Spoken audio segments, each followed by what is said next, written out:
রাজজ্যোতিষী। আজ্ঞে মহারাজ। আমাদের এখন সময় কেমন যাবে সে বিষয়ে কিছু বলো। মহারাজ, এখন আপনার সময় খুব ভালো যাবে। কোনো বিদেশি শত্রু আক্রমণ করবে না। নবাবও এখন কোনো কারণে আপনার ওপর বিরক্ত হবেন না। যাই হোক, আপাতত তাহলে কোনো চিন্তা নেই, তাই তো? রাজ্যের সবাই নিশ্চয়ই সুখে শান্তিতেই থাকবে, কি বলেন মন্ত্রী মশাই? হ্যাঁ, কি আর বলি মহারাজ, সত্যি কথা বলতে আমাদের রাজ্যের প্রজারা, মানে বিশেষ করে চাষি, ধোপা, জেলে, এরা একেবারেই সুখে নেই মহারাজ। এরা খুব কষ্টে আছে। ছি গোপাল, ছি! প্রজারা কষ্টে আছে জেনে তুমি হাসছো? আগে না মন্ত্রী মশাই, প্রজাদের কষ্টে আমি সব সময় দুঃখিত হই, তবে আপনার মুখে এই রকম কথা তো আগে শুনিনি। তোমার কানে যে সব ঢোকে না সে আমি জানি। আমার মনে হয় তোমার মাথাতেও বোধহয় সব ঢোকে না, তাই না? যাই হোক মন্ত্রী, তুমি বলো। মহারাজ, রাজ্যের প্রজারা বড় কষ্টে আছে, তাই আমার মন আজ বড় কাঁদছে মহারাজ, বড় কাঁদছে। মন্ত্রী মশাইয়ের দুঃখ দেখে আমারও প্রাণ কিরকম কেঁদে উঠছে মহারাজ। কান্না আর দুঃখ বড় সংক্রামক মহারাজ। এই দেখুন না, আমার গিন্নি সব সময় মনের দুঃখে বিলাপ করে, আমারও খুব ভয়। উফ, তোমার এই বাজে টিপ্পনি আমার সহ্যের বাইরে। মহারাজের জয় হোক। বলো প্রহরী, মহারাজ, 3 জন প্রজা আপনার সাথে দেখা করতে এসেছে। কি কারণে? জিজ্ঞাসা করাতে বললো ওদের দুঃখ দুর্দশার কথা আপনাকে জানাতে চায়। আচ্ছা বেশ, তাদের রাজসভাতে পাঠিয়ে দাও, আমি নিজের কানেই শুনি তাদের দুঃখের কথা।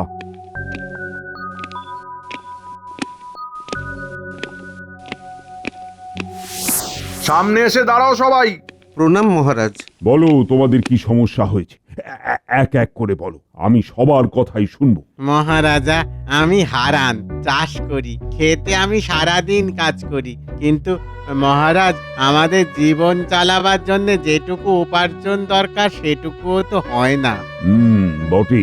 আরো যদি কিছু অর্থ থাকতো তবে মহাজনের কাছ থেকে আর ধার করতে হয় না।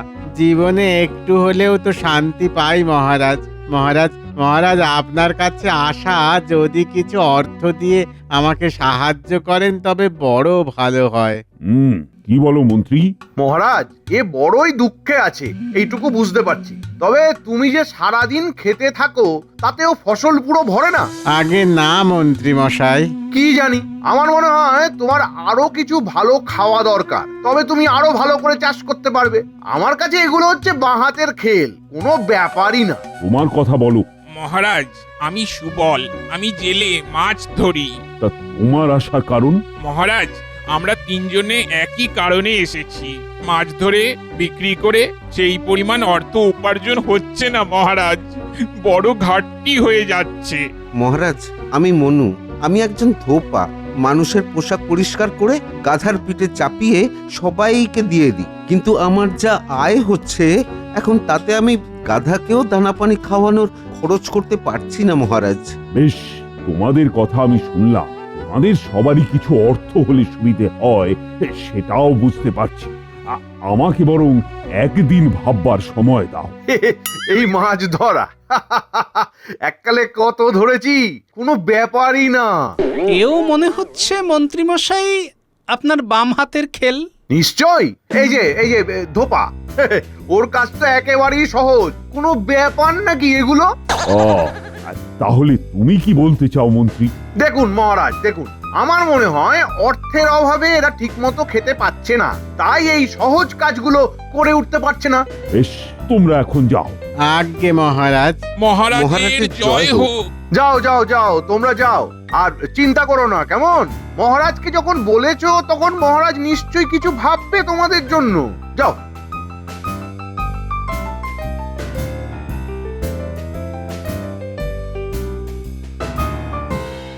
তবে বড় খটকা লাগছে মনে। কিরকম কিরকম? মহারাজ, মন্ত্রী মশাইয়ের প্রজাদের দুঃখে মন কেঁদে উঠল, আর অমনি প্রজারা তাদের দুঃখ অর্থ কষ্টের কথা মহারাজকে বলতে চলে এলো। এটাই আমার কেমন যেন লাগছে মহারাজ। তোমার বিষ দৃষ্টি বন্ধ করো গোপাল। আমি মানুষের মন পড়তে পারি, হৃদয় দিয়ে তাদের অনুভব করতে পারি। তাই বুঝি? দেখুন মহারাজ, আমি রাজ্যের প্রজাদের কাজকর্ম কষ্ট সব লক্ষ্য রাখি। মহারাজ, আপনি রাজা হয়ে যেটা বুঝতে পারেন না সেটা আমি মন্ত্রী হয়ে ঠিক বুঝতে পারি। হ্যাঁ, বেশ মন্ত্রী বেশ, হয়তো ঠিক বলেছে। আর আমি রাজা হয়তো সব বুঝতে পারি না, সত্যি তো। এরা তো এলো, আর আমি তো এদের দুঃখ দুর্দশার কথা জানতামও না। মহারাজ যদি অনুমতি দেন তবে একটি দুটি বাক্য বলতে পারি। বেশ, অনুমতি দিলাম। চিন্তা নেই, আছে রাজার এক মহান হৃদয়। কষ্ট নেই, প্রজার ওপর রাজা বড়ই সদয়। বেশ ভালো বললে তো সভাকবি। আজকে রাজসভা এখানে শেষ হোক। আমি এই চাষি ধোপার জেলের বিষয়ে যা করণীয় সেটা কাল রাজসভাতেই বলবো।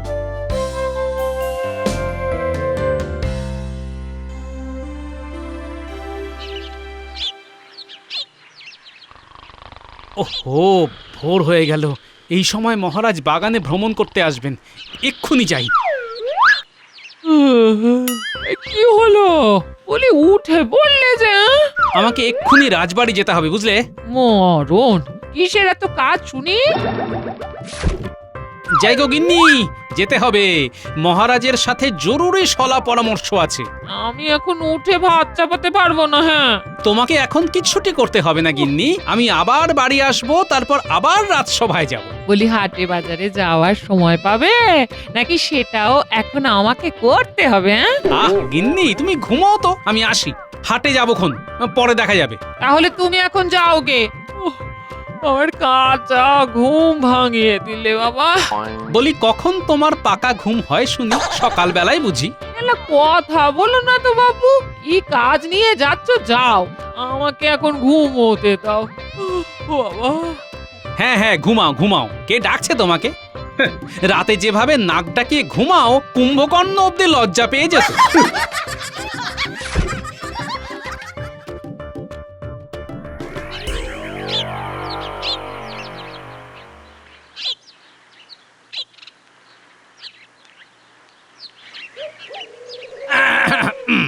প্রণাম মহারাজ। এসো গোপাল, এসো। আমার মন বলছিল তুমি আসবে। কাল থেকে আমি চিন্তাই করে চলেছি, কি জানি আজকের দিন আমার আবার কেমন যায়। মহারাজ, আপনি নিদ্রা ভঙ্গ করে এই বাগানে চলে এসেছেন তো? হ্যাঁ, আমি তো সেটাই করি। তার মানে আপনি নিদ্রা ভঙ্গ করার পর আর কারো মুখ দেখেননি?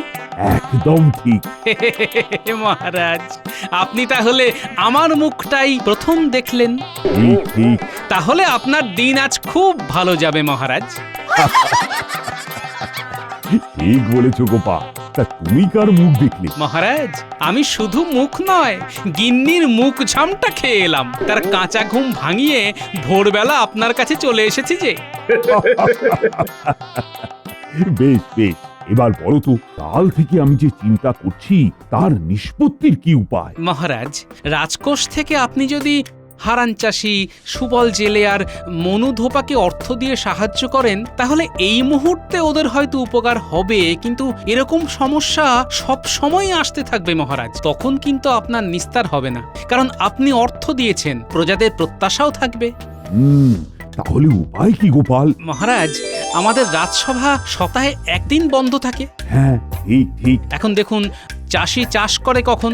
সময়টা ধরে নিন 8 ঘন্টা, ওই সকাল 6টা থেকে দুপুর 2টো পর্যন্ত। এটাও ঠিক। জেলে মাছ ধরে কখন? দুপুর 2টো থেকে রাত অবধি। সেও ঠিক। ধোপা কাপড় কাচে মূলত রাতে, আর ভোরবেলা সূর্যের আলোয় কাঁচা জামা কাপড় মেলে দেয়। হ্যাঁ ঠিক। এখন চাষি বলুন, ধোপা বলুন আর জেলে বলুন, সপ্তাহে 7 দিন কাজ তো কেউ করতে পারে না। না না, সে তো সম্ভব নয়। কিন্তু মহারাজ, যদি এরা 7 দিনই কাজ করত, তবে জেলের কপালে আরো কিছু মাছ জুটতো। চাষি আর একটু বেশি ফসল ফলাতে পারতো, বা ধোপা আর একটু বেশি পোশাক কাচতে পারতো। সবই তো বুঝলাম, কিন্তু 7 দিন তো একটানা কায়িক শ্রম করা যায় না, সেটা তো তুমি জানো। জানি মহারাজ। আমি আপনাকে প্রশ্ন করতে চাই।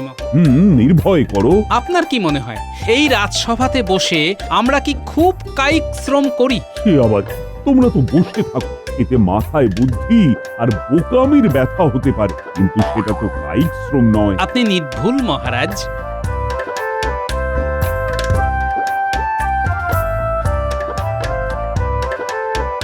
তবে আমি যে হিসেবটা আপনাকে দিলাম সেটা আপনি মন্ত্রীকে দিয়ে এক্ষুনি পূরণ করতে পারেন। মন্ত্রী কিরকম? হারান, সুবল আর মনুর যে পরিমাণ উপার্জনের অধিক অর্থের দরকার সেই পরিমাণ অধিক ফসল মন্ত্রী ফলাবে। যেদিন রাজসভা বন্ধ থাকবে মাছ ধরবে আর কাপড়ও কাচবে। হ্যাঁ? তুমি যা বলছো ভেবে বলছো তো গোপাল? মহারাজ, আপনি কি ভুলে গেছেন কাল রাজসভায় মন্ত্রী কি বলেছিল? এক্ষুনি ঠিক খেয়াল পড়ছে না, তবে মহারাজ, মন্ত্রী বলেছিল এই সব তার বাঁ হাতের খেল, এসব তার কাছে কোনো ব্যাপারই নয়। এই সব যখন কোনো ব্যাপারই নয় আর সারা সপ্তাহ মন্ত্রীকে যখন কোনো কায়িক শ্রম করতে হচ্ছে না, তখন মন্ত্রী মশাই না হয় একটু চাষ করুক, একটু মাছ ধরুক আর একটু কাচাকাচি করুক। সত্যি তো, মন্ত্রী তো বলেছিল এই সব তার বাম হস্তের খেলা। এতে মহারাজ এই মুহূর্তের জন্য রাজকোষের কিছু অর্থ বাঁচবে, হয়তো ভবিষ্যতের জন্য আরো বড় সুরাহা হলো। বেশ গোপাল, বেশ, আজকে রাজসভায় আমি এই নির্দেশই দেব। আসছি আমি এখন মহারাজ, আহার করেই রাজসভায় চলে আসছি।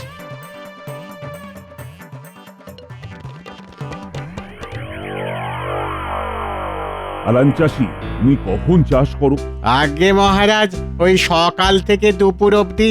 বাহ, আচ্ছা সুবল জেলে, তুমি কখন মাছ ধরো? মহারাজ, মাছ সব থেকে ভালো পাওয়া যায় ওই দুপুরে আর সন্ধ্যের দিকে। বাহ, তা বনু, তুমি কখন তোমার কাজ শুরু করো? আমাদের কাজ মহারাজ সন্ধ্যের পর। সংগ্রহ করা যা পোশাক থাকে সব ওই সন্ধ্যের পর কাচি আর মেলে দিই। সারা রাত হাওয়ায় শুকিয়ে যায়, সকালে তুলে ফেলি। বাহ বাহ বাহ, চমৎকার চমৎকার। মহারাজ, আপনি কি ঠিক করলেন সেটা জানতেই তো আমাদের আশা। আমি তোমাদের থেকে একদিন সময় চেয়েছিলাম, সিদ্ধান্ত আমি নিয়েছি। মহারাজ, আমি তাহলে এক্ষুনি খাজাঞ্চির সাথে যোগাযোগ করছি। আপনি এদের কত অর্থ দেবেন বলে দিন। অর্থ তো আমি দেব না। হ্যাঁ, তাহলে মহারাজ? মন্ত্রী, তুমি কাল বলেছিলে এই চাষ করা, মাছ ধরা, ধোপার কাজ সব তোমার নাকি বাঁ হাতের খেল, কোনো ব্যাপারই নয়, কি তাই তো গোপাল? নির্ভুল মহারাজ। তাই মন্ত্রী, আমি তোমাকে নির্দেশ দিচ্ছি, সপ্তাহে যেদিন রাজসভা বন্ধ থাকবে সেদিন তুমি সকালে চাষ করবে, দুপুরে মাছ ধরবে আর রাতের বেলায় কাপড় কাচবে। হ্যাঁ, তোমার ফলানো ফসল বেচে, তোমার ধরা মাছ বেচে আর তোমার কাঁচা কাপড় থেকে যা আসবে সেটাই এদের অধিক উপার্জন হিসাবে গণ্য হবে এবং সেটাই এদের দেওয়া হবে। মহারাজ, রাজসভার সবাই অবাক হয়ে গেছে আপনার নির্দেশ শুনে, একমাত্র গোপাল ছাড়া। ও এত নির্বিকার কেন? হ্যাঁ, এত নির্বিকার কেন? ও কি আপনাকে কোনো কুপরামর্শ দিয়েছে? মানে ওর পরামর্শেই কি আপনার এমন নির্দেশ? মন্ত্রী, এটা আমার আর নির্দেশ নয়, এটা আমার আদেশ। কাল রাজসভা সাপ্তাহিক বন্ধ থাকছে, তুমি কাল সকাল থেকেই কাজে লেগে পড়বে। আজকে রাজসভা তাহলে এখানেই শেষ।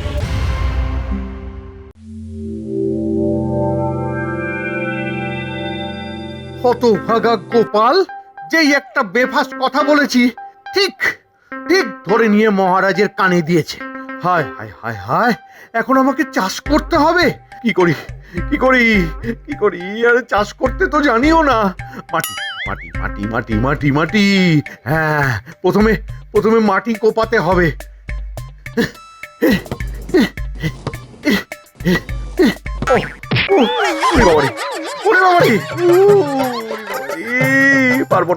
পারবো না, আমি কিছুতেই এই কাজ পারবো না, কিছুতেই না। এই শিগগির জল আনো, মন্ত্রী মশাইয়ের মাথায় লেগেছে। এইখানে মাটি শক্ত, ভেতরে পাথর আছে। ওরে আমি কি করে জানবো রে হতভাগা, কি করে জানবো? আহা, আমরা তো মাটি দেখেই বুঝতে পারি। বাবারে, পুরো ভিজে গেলাম। না, পুরো ভিজে গেলাম। না, এখন আগে মাছ ধরি, যাই। আরে এখানে কি, আমাকে মাঝ নদীতে নিয়ে চল। পাড়ের দিকে ভালো মাছ পাওয়া যায়। আপনার হাতে তো ছিপ মন্ত্রীমশাই, মাঝ নদীতে মাছ ধরতে গেলে ভালো জাল লাগে। যা বলছি তাই কর। আপনি তো চারাই ভালো করে তৈরি করতে পারেননি। এ, তুমি কথাটা কম বলো হে। বেশ বেশ, চলেন।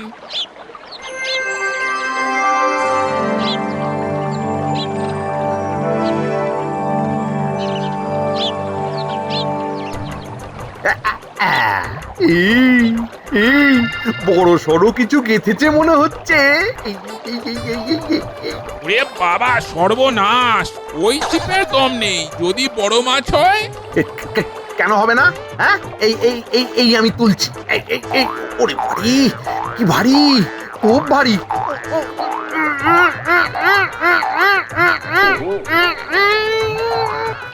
ওরে বাবা, সাপ, সাপ!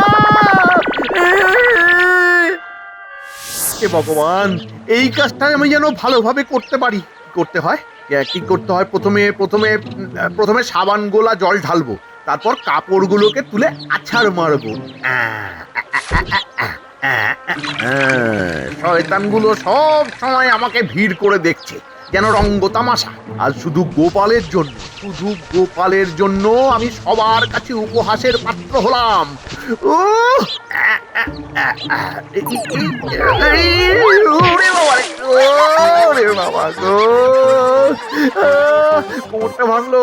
কোমরটা ভাঙলো নাকি রে বাবা। আর যে পারি না।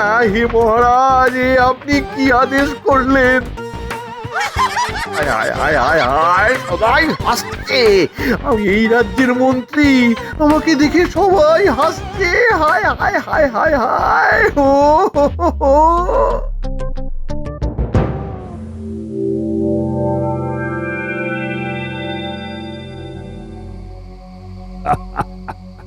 হাসবেই তো, সবাই হাসবে। কেন, তোমার নাকি বাঁ হাতের খেল, তুমি সব পারো। আসলে এই সব তোমার চালাকি। মানুষের মনের খবর তুমি রাখো, প্রজাদের দুঃখে তোমার মন কাঁদে। আরে তোমার মনে কি চলছিল সেটা একমাত্র গোপালই ধরতে পেরেছে। গোপাল? হ্যাঁ, গোপাল কাল সকালে আমাকে সব বলেছে। গোপাল, তুমি বা আরো কিছু যেন বলতে চাও। হ্যাঁ মহারাজ। বলো বলো, নির্ভয়ে বলো। এবার গোপাল, তুমি নিজের মুখে সবটা বলো, সবাই শুনুক। মহারাজ, আমাদের পুঁটির বাবা হচ্ছে ভাগ চাষি। কি হারান, পুঁটির বাবাকে নিশ্চয়ই চেনো। মানে হ্যাঁ। আমতা আমতা করো না, তোমাদেরও অনেক দোষ আছে। এখন এই পুঁটির বাবা সেদিন পথ দিয়ে হেঁটে আসছিল। আরে তুই চিন্তা করছিস কেন? কিচ্ছু হবে না। মহারাজের কাছে গিয়ে বলবি খুব অর্থ কষ্টে আছি, কিছু সাহায্য করুন। মহারাজ করবে, তোর কোনো চিন্তা নেই তোর। না মানে সত্যি বলতে সেরকম কষ্টে তো আমি নেই। এবছর তো ফসলও ভালো হয়েছে, ভালো উপার্জনও হয়েছে। তোকে আমি যেটা বলছি সেটাই কর, ঠিক আছে? মনে থাকে যেন।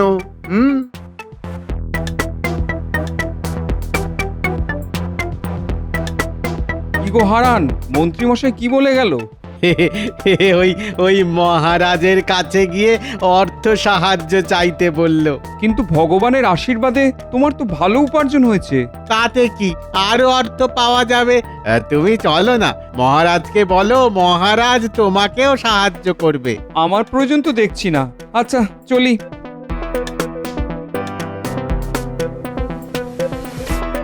ওটাকে সুবল না? হ্যাঁ সুবলই তো। আবার মন্ত্রী এখানে কথা বলছে। না, ব্যাপারটা দেখতে হচ্ছে।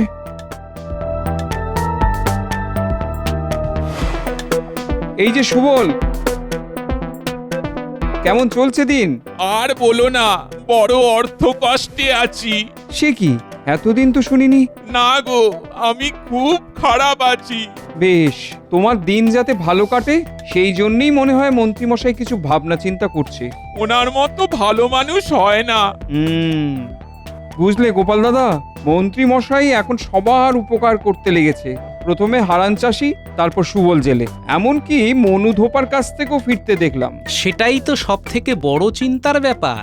মন্ত্রী নিজে থেকে কারো উপকার করছে, এটা ভাবতেও যেন কিরকম লাগছে। কোন রকম স্বার্থ ছাড়া মন্ত্রী তো এরকম কাজ করতে পারে না। তুমি মনে হয় ঠিক বলছো। তুমি আমাকে বলে খুব ভালো করলে, ভালোই হলো। মন্ত্রীর কাজের উপর আমি নজর রাখবো। ও ভীষণ রকমের ধড়িবাজ। আমার মনে হয় সবাইকে অর্থ পাইয়ে নিজেও তার ভাগ বসাবে। মহারাজ, এই হলো ঘটনার ইতিবৃত্ত। এখন হারান, সুবল, মনু, তোমরা বলো, মন্ত্রী তোমাদের অর্থ পাইয়ে নিচে তার ভাগ চেয়েছিল কিনা? বলো বলো, কোনো ভয় নেই। আমাদের ভুল হয়ে গেছে মহারাজ। আমাদের সবার উপার্জন ভগবান ও আপনার আশীর্বাদে ভালোই আছে, কিন্তু মন্ত্রী মশাই যে আমাদের লোভ দেখালো, অর্থ পেলে তার অর্ধেক মন্ত্রীকে দিতে হতো। দেখেছেন মহারাজ, যা ভেবেছিলাম। মহারাজ, আজ ক্ষমা করুন মহারাজ, আমার যা শাস্তি সে তো আমি পেয়ে গেছি মহারাজ। আমার কোমরটা, ওরে বাবা, ক্ষমা করুন, ক্ষমা করুন মহারাজ, ক্ষমা করুন আমাকে। এ শাস্তিও যথেষ্ট নয়। তোমাকে রাজসভা ছেড়ে এখন প্রতিদিন চাষ করতে হবে। ফসল ফলিয়ে যা উপার্জন করবে সেটা দিয়ে এই হারান, মনু, সুবলকে 4 ভাগের 3 ভাগ দেবে, আর 1 ভাগ গোপালের জন্য। আবার মহারাজ, আমার জন্য কেন? দেখি গোপাল, তুমি সকাল সকাল গিন্নিকে বিরক্ত করে কাঁচা ঘুম ভাঙিয়ে আমার কাছে ছুটে এসেছিলে, আর মন্ত্রীর ফসল বেচার অর্থে গিন্নিকে একটা নতুন শাড়ি কিনে দেবে না? জয় গোপালের জয়। সব শেষে আমার গিন্নিরই জয়। যাই, এখনই গিন্নিকে সুসংবাদটা দিয়ে আসি।